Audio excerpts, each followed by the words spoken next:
السلام عليكم ورحمة الله. موعد مباراة المنتخب الجزائري والمنتخب الأوغندي ضمن الجولة الرابعة لتصفيات كأس العالم 2026. قبل ذلك فضلا منكم ادعمونا باللايك للفيديو والاشتراك في القناة وفعلوا الجرس. يواجه المنتخب الجزائري في الجولة الرابعة لتصفيات كأس العالم نظيره منتخب أوغندا يوم 10 يونيو 2024 على الساعة 4 زوال بالتوقيت الجزائري، 6 بتوقيت مكة المكرمة. ومن المحتمل بث هذه المباراة على قنوات بي إن سبورت وقناة الجزائر الأرضية. يتواجد المنتخب الجزائري في صدارة المجموعة ب6 نقاط،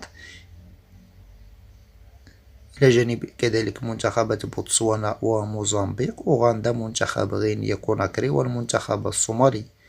اتركوا لنا توقعاتكم لنتيجة المباراة من خلال التعليقات.